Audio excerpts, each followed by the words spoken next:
Welcome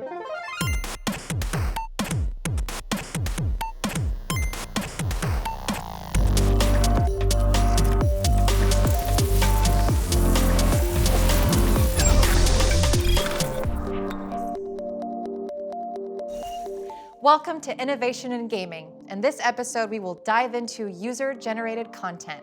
Space War from 1962 is arguably the most important video game in history when one considers its influence and the revolution in gaming that it launched. Almost immediately after creation, the game was modified by a separate programmer in what could be called the world's first user-generated content. This second programmer added a sun object with gravity in the center of the playfield. Players used this new gravity element to slingshot their ships around the sun, adding a whole new strategy to the gameplay. Additional user-generated content for Space War included the world's first controller, which was built specifically for the game. This controller replaced the clunky knobs on the front of the computer and made controlling the spaceship much more intuitive. From the dawn of digital video games, user-generated content instantly followed. In fact, some of the first arcade hits were direct derivatives of Space War. Games like Defender, Asteroids, and countless others were built upon the familiar framework. These games can be considered user-generated content since they were primarily created by a single person and constructed on the foundation of Space War. From the arcades came the first home entertainment systems like Odyssey, Atari, and Intellivision. Though user-generated content was much more difficult to produce given the lack of developer support, homebrew games began to leak out to the general public. Hardcore hobbyists and programmers built games from scratch and then traded or sold their creative wares on the black market.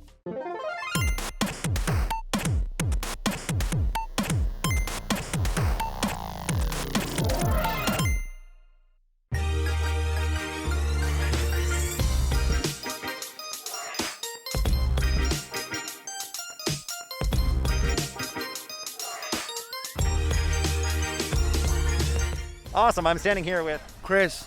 And Chris, where are you from? Compton. Welcome, and we're just out here talking to people about video games. What's your favorite game you're playing right now? A mobile League of Legends? That started out as a mod, right? Yeah, like a mod on like Warcraft 3, Frozen Throne. It's pretty dope. Have you ever gone about creating like your own character? Oh yeah, that's one of my favorite things. You know, your simpler, fun stuff with like the Wii is great. Any kind of RPG that's going to have a character creator, the more points of control that you have on it, the more I enjoy it. If I was ever given the opportunity to design maybe even a character for a video game, I would be absolutely content with that. What kind of character would you like to design? Just like some crazy like troll villain, that would be really fun. And we had a semester class in high school, and we were working on a interactive tic-tac-toe game. This would have been in '89 that you played against the computer or against each other. We didn't quite finish it, but whatever. I know a lot of companies now are just making it so much easier to design games, where they kind of give you the platform, they give you the base, and you can sort of decorate it how you like or design the game how you like. I think that's a great idea, because in the long run, sometimes people just want to put something together, and it's no different than back in the day when people buy different skins for things or whatever, where you can just make it your own flavor of the game. I know my nieces have like an Adventure Time Minecraft, and who would have thought that would even happen, right? And that's awesome. Do you do any streaming on Twitch, or is there anyone that you like to watch play video games? Yeah, a lot of my friends started streaming, and that kind of got me more into watching streamers. So because I started watching my friends stream. I was streaming myself. I'm off and on right now because my internet sucks. What's your favorite game you're playing right now? My favorite game is called Fortnite. And within Fortnite, have you ever created your own levels? Yeah, like 100 and 1,000. It's just kind of cool.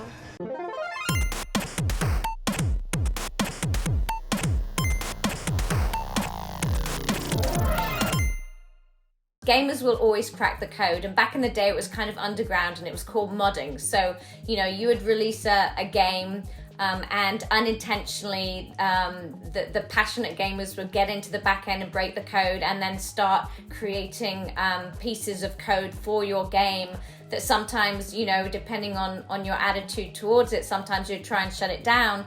But eventually this modding community was embraced, and I think video game developers and publishers realized the value that they brought to these game universes, and it was to their benefit that these underground modders would come out and crack code and create new content. It just gives a life longevity, and in a way it gives gamers who are fans of that game ownership in it. You know, it's the reason why a lot of games are still around today. You look at Counter-Strike. Counter-Strike was a mod of Half-Life, and Counter-Strike is still one of the biggest games in the history of gaming, and it allowed Valve to create Steam, right? Which is and Roblox, of course, is UGC. Rocket League is UGC because it comes from a mod.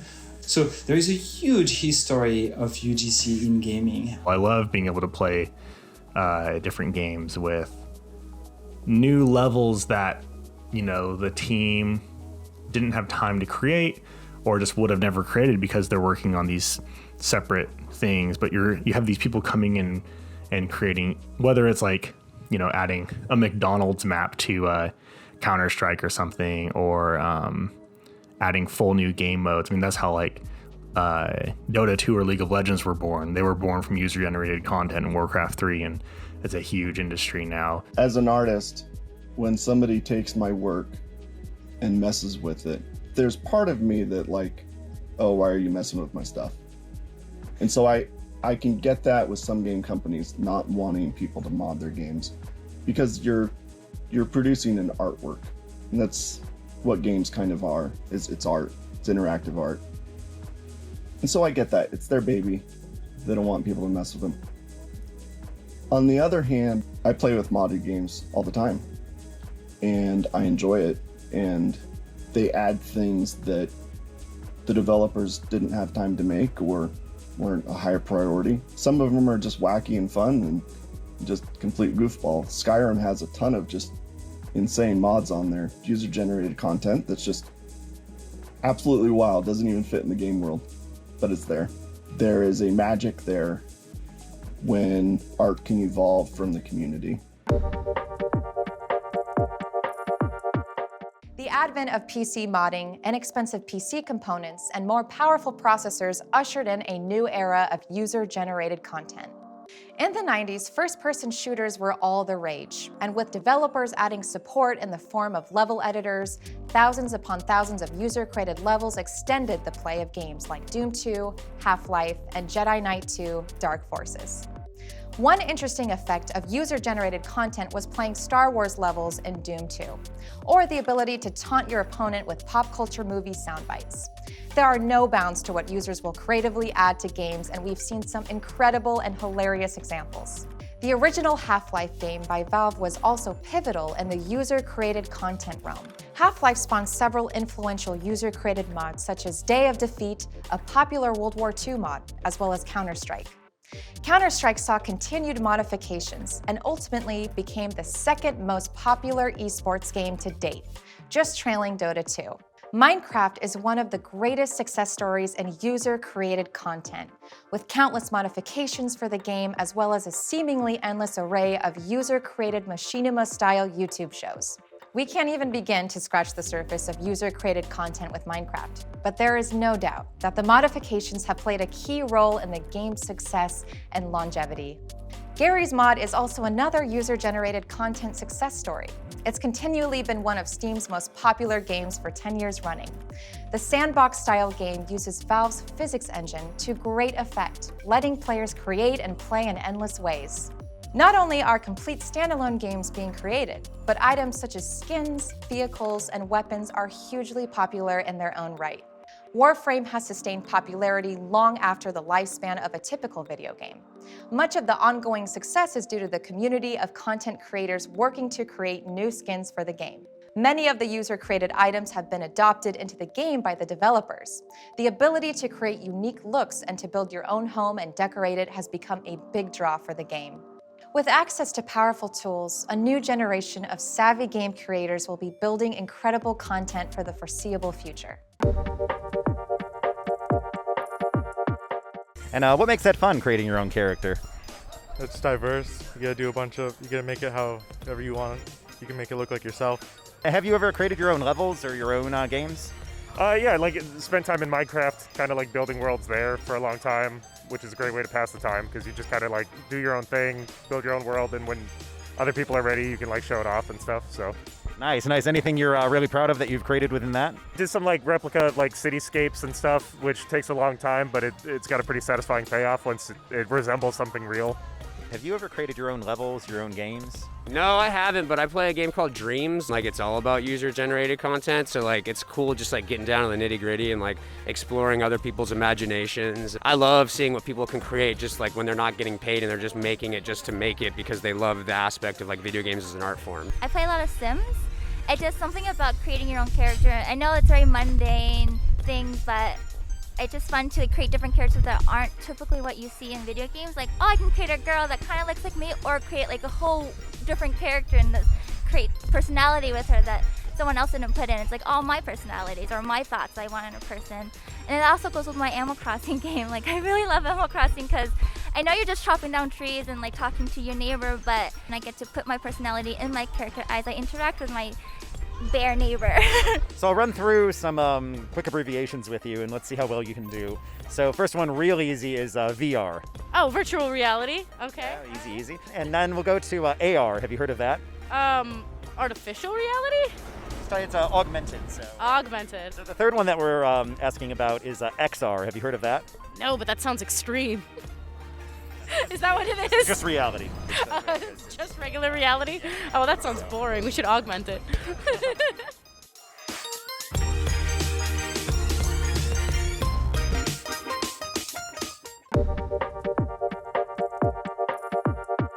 The way gaming can foster creativity is really unique to the way our modern minds work, and it's also a really valuable part of our brain to exercise just for like our holistic self-development. So when games are fostering creativity, I think everybody wins. There's kind of a limit to what you can create with a kind of paid team of developers, but when you outsource that essentially to the community of players and customers, the sky's the limit in terms of what kind of things people will think up and create. The challenge is giving them the tools to be able to do that. So that's a huge focus for a lot of companies. There's such a wide range of user-generated content, from Twitch streamers all the way to, Unreal developers who are, getting in the engine and playing around with it and creating games. You just look at how far user-generated content has come. I think that is going to continue to grow exponentially as technology platforms continue to get better. There's people who are taking kind of the modules that are inside our games and making their own games. They're taking those art assets and they're making new stuff with it. And to me, that's it's always an important thing. It's, how I learned how to make games, right? It was going into the Quake files and moving stuff around and, opening up level editors and kind of, playing around with it. So if you have the ability and you can do it, I think, not just giving the game experience to the player, but giving them the whole game, letting them change the experience is huge. Once we went on the Steam Workshop, we created a world of customization and cosmetics that gave artists, 3D artists, concept artists, whoever wants to work together, a chance to get their ideas in our game, and in many cases, make a serious living off of it. We have stories of artists on our community, on our user-generated content side, that have been so successful in making armor, helmets, or scarves for Warframe that one paid for their sister's medical school. It's really remarkable. It's a 5-year journey for us at this point that has no sign of slowing down. In fact, it just keeps getting bigger and bigger. So we, as a developer, need to look at how we're going to continue to support what is essentially one of the most premium user-generated pipelines out there. And everything enhances the game for Warframe fans that are into the cosmetic side of Warframe. It's just unique content. It's beautiful content, and it's the customization side of the world that really loves this program. I think the fact that you can kind of get into a game and create it and make it unique in your own, and then share that with friends, family, strangers is such an amazing thing. I mean, I think that UGC, it just allows for replayability. So that means that you can go in and every single time your experience will be different than the last. Games that allow for UGC are incredibly successful because they're kind of giving the players and the creators flexibility and like the ability to kind of build what they really want to see within the game. I do think that there is a connection between people who are creating content in UGC in general and becoming a game developer. User-generated content will no doubt become a standard part of the video game machine going forward. Without the restrictions of an overseeing corporation, user-generated content will shatter paradigms and lead us into a new era of gaming. Thank you for joining us for our episode revealing the world of user-generated content.